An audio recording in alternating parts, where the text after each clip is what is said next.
Welcome back dear students in this another video of chemistry with Shashank. आज के इस topic में हम लोग जो रिसर्च एंड डेवलपमेंट इंडस्ट्रीज़ होती है, R&D फार्मास्यूटिकल या केमिकल इंडस्ट्रीज़ होती हैं, उनमें कौन से जो सॉल्वेंट्स होते हैं वो बेसिकली यूज़ किए जाते हैं, उनके बारे में पढ़ते हैं। अब इस टॉपिक को पढ़ना इसलिए ज़रूरी है क्योंकि जब आप इंटरव्यू देने जाते हैं तो अगर आपका रिटन एग्ज़ाम होता है या आपका इंटरव्यू होता है, those people ask you about, they want to test your knowledge. तो आपको पता होना चाहिए कौन कौन से सॉल्वेंट्स आप कॉमनली यूज़ करने वाले हैं, बिकॉज दे वांट टू सी आपको उसके बारे में थोड़ा सा पता है कि नहीं, उनके स्ट्रक्चर्स पता है कि नहीं। अगर आपका रिटन एग्जाम होता है तो आपसे पूछ लेते हैं कि draw the structure of following solvents, जो सॉल्वेंट्स हैं उनके ड्रॉ करिए। तो this is based on my experience when I went to the industry. मुझसे भी ये सारे पूछे गए थे, रिटन एग्जाम से होता है उनका कॉमन, उसमें they ask you about this exam this solvents. तो solvents play a major role. आपका अगर ड्रग सिंथेसिस कर रहे हो, आप केमिस्ट्री बैकग्राउंड के हो, तो आपको पता होगा कि सॉल्वेंट्स का यूज़ बहुत है, तो इसलिए उनके बारे में जानना बहुत ज़रूरी है। तो यहाँ पर मैंने कुछ 5-6 कैटेगरीज़ में टोटल जो मैक्सिमम टू मैक्सिमम सॉल्वेंट्स होते हैं उनको यूज़ करते हैं। हो सकता है एक आध मिस आउट हो गए हो, सब स्पेशल सॉल्वेंट होंगे, but commonly for your knowledge, for your entrance, कि आपको कोई इंटरव्यू क्लियर करना है, आपके पास इतने सॉल्वेंट्स की इन्फॉर्मेशन होनी चाहिए। सो फटाफट से देख लेते हैं इन सॉल्वेंट्स को, उनके स्ट्रक्चर्स को ड्रॉ कर लेते हैं। सबसे पहली कैटेगरी मैंने डाली एलिफेटिक्स की, जिसमें हमारे नॉन पोलर वाले जितने सॉल्वेंट्स आते हैं वो आ जाते हैं। यहाँ पर हेक्सेन, पेंटेन, हेप्टेन, ये बिल्कुल ही नॉन पोलर सॉल्वेंट्स होते हैं। हेक्सेन मतलब 2 3 4 5 1 2 3 4 5 6 5 कार्बन, 6 कार्बन का एक हमारा एल्केन है और स्ट्रेट चेन एन है। एन का मतलब नॉर्मल चेन है, कोई ब्रांचिंग नहीं है इसमें, तो ये हमारा हेक्सेन है। पेंटेन में 5 का बना दीजिए, 5 कार्बन का बन गया।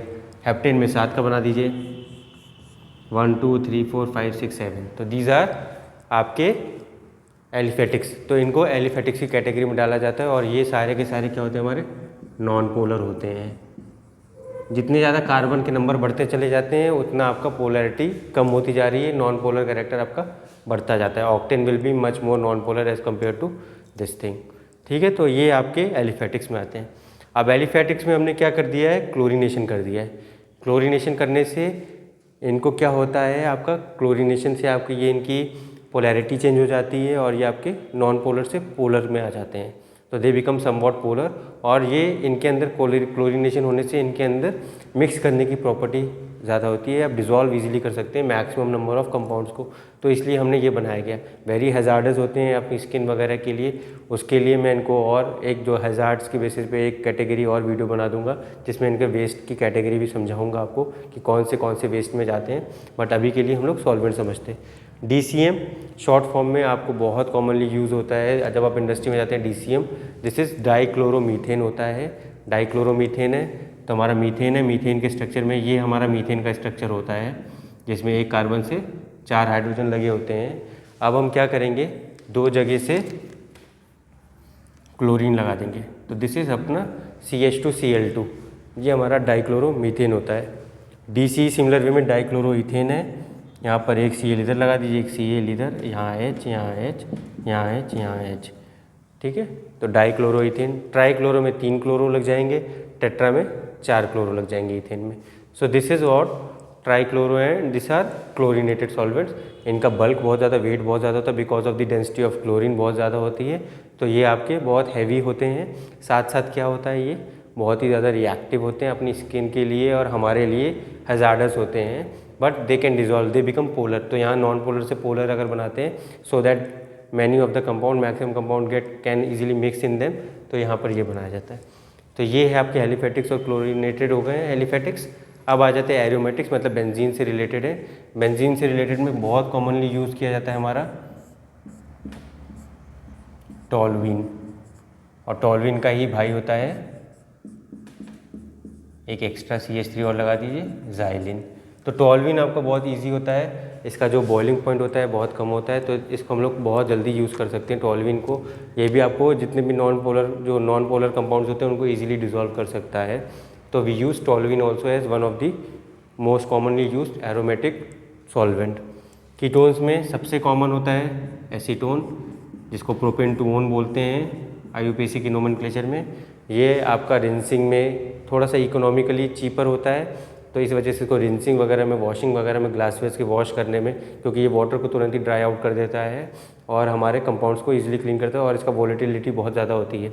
इसको एसीटोन, जो हमारे नेल पेंट रिमूवर होता है उसमें आपको एसीटोन ही मिलता है, दैट इज़ एसीटोन ओनली। तो ये आपका एसीटोन होता है, तो आपके नॉन पोलर कंपाउंड्स या पोलर कंपाउंड्स को ईजिली वाइप ऑफ करने में हेल्प करता है। फिर कुछ एल्कोहल्स हैं सिंपल से, मीथेनॉल 1 कार्बन वाला, इथेनॉल 2 कार्बन वाला, ठीक है। मीथेनॉल मोर टॉक्सिक होता है, इथेनॉल इज़ लेस टॉक्सिक, ठीक है। एन प्रोपेनॉल है, मतलब 3 कार्बन वाला है और यहाँ पे, ठीक है। 2 प्रोपेनॉल मतलब सेकेंड पोजीशन पे एल्कोहल लगा हुआ है, तो ये हो जाएगा हमारा 2 प्रोपेनॉल। ब्यूटेनॉल मतलब 4 कार्बन वाला, CH2 CH2 CHOH, so this butanol. Butanol में भी 2 ब्यूटेनॉल वगैरह भी यूज़ करते हैं, तो these are like alcohols which are used in the R&D industry.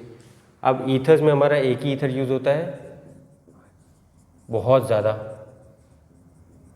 Ethers को हम लोग को सॉल्वेंसी के लिए ज़्यादा यूज़ कर सकते हैं, जब हम लोग क्रिस्टलाइजेशन करना होता है तब हम लोग ईथर का यूज़ करते हैं। इसकी भी वोलेटिलिटी बहुत ज़्यादा होती है, तो ईजिली ड्राई आउट हो जाता है, तो और इसका बॉइलिंग पॉइंट भी बहुत कम होता है। तो अगर हम लोग को रूम टेम्परेचर पर रिएक्शंस लगाने तो we go for diethyl ether. Miscellaneous में ये हमारे DMF और DMSO बहुत ज़्यादा यूज़ होते हैं। हाई बॉइलिंग पॉइंट टेम्परेचर होते हैं, जब कोई रिएक्शन हाई बॉइलिंग पे जाती है तब हम लोग DMF और DMSO का यूज़ करते हैं। DMF इज़ डाईमिथाइल फॉर्मामाइड, तो डाईमिथाइल फॉर्मामाइड है, अमाइड ग्रुप है, फॉर्मामाइड ग्रुप है, तो CONH2, यहाँ पे CH3 लगा हुआ है, यहाँ पे CH3 लगा हुआ है, हाँ H, तो this is dimethyl formamide. DMSO is dimethyl sulphoxide.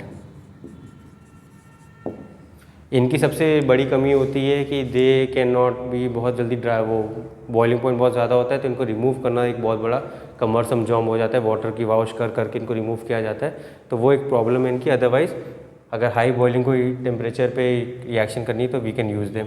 DMSO में दिस इज डाईमिथाइल सल्फॉक्साइड, और मिक्सचर्स में स्पिरिट्स में मिथाइलेटेड स्पिरिट्स और मिथाइलेटेड और इथाइलेटेड स्पिरिट्स को यूज़ किया जाता है, जिसमें मीथेनॉल इथेनॉल के मिक्सचर्स बना के यूज़ किए जाते हैं। 2-3 सॉल्वेंट्स को मिक्स कर लिया जाता है, गैसोलीन को यूज़ कर लिया जाता है। तो ये कुछ सॉल्वेंट्स हैं जिनको हम लोग बहुत कॉमनली यूज़ किए करते हैं इंडस्ट्री में।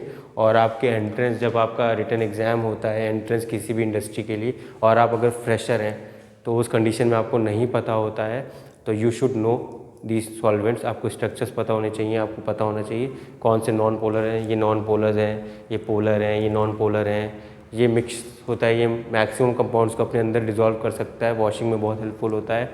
ये आपके नॉन पोलर होता है, ये आपके हाई बॉइलिंग पॉइंट वाले होते हैं। पूछा जाता है high boiling versus low boiling. मेरा एक कोई कंपाउंड है, उसको मुझे 45 डिग्री पे या रूम टेम्परेचर पे रिएक्ट करना है, तो मैं कौन सा सॉल्वेंट यूज़ करूँगा? तब मैं ये वाले सॉल्वेंट यूज़ करने का कोई मतलब ही नहीं है। अब तो टॉल्यूइन यूज़ कर लीजिए, डाईइथाइल ईथर यूज़ कर लीजिए, ये सारे टेम्परेचर पे यूज़ कर सकते हैं आप सॉल्वेंट ईजिली, ठीक है। DCM को यूज़ कर सकते हैं उस टाइम पे, बट अगर आपको हाई बॉइलिंग जाना है तो आपको DMF DMSO टाइप्स के बॉइलिंग पॉइंट यूज़ करने होते हैं। तो ये हो गया आज की इस वीडियो में, मैंने थोड़ा सा सॉल्वेंट्स के बारे में समझा दिया है। नेक्स्ट अपकमिंग ऐसे R&D से रिलेटेड कुछ वीडियोस होंगे, उसमें हम लोग सीखेंगे कि कौन कौन से उनका रिएक्शन कैसे होता है, या फिर उसके बाद रिएक्शन के बाद प्यूरिफिकेशन करना हो तो प्यूरिफिकेशन कैसे, कौन सी टेक्निक से कर सकते हैं, कौन कौन से मेथड्स यूज़ होते हैं प्यूरिफिकेशन में, या उससे पहले वर्कअप करना हो तो वर्कअप में क्या कर सकते हैं, उनके बारे में। और वेस्ट मैनेजमेंट सबसे बड़ा जो इम्पोर्टेंट फैक्टर होता है कि वेस्ट मैनेजमेंट, वेस्ट कौन सी कैटेगरी में होता है, क्योंकि इनको हम लोग ऐसे ही ड्रेन आउट नहीं कर सकते ड्रेन में, बिकॉज दे आर हार्मफुल। तो हम लोग के लिए हर एक का वेस्ट मैनेजमेंट बनाया गया है, तो इनको वेस्ट मैनेजमेंट में कैसे करना क्लासीफाई किया जाता है, कौन से प्लांट में कौन सी जगह भेजा जाता है, उसके बारे में भी एक डिटेल वीडियो आगे अपलोड करूँगा मैं, so you can watch it there. पर अभी के लिए इन सॉल्वेंट्स के बारे में जान लीजिए। I think this much will be much more than enough. अगर आप एक फ्रेशर हैं, आपको एक एंट्रेंस एग्ज़ाम देना है, किसी इंटरव्यू में आपकी एंट्री करवानी अपनी, so you can go through this video, और ये वाली वीडियो से it will be helpful for you. So till for this video we are stopping at this point, और नेक्स्ट वीडियो के लिए stay tune, please subscribe to my channel. और we will see you in the next video. Thank you.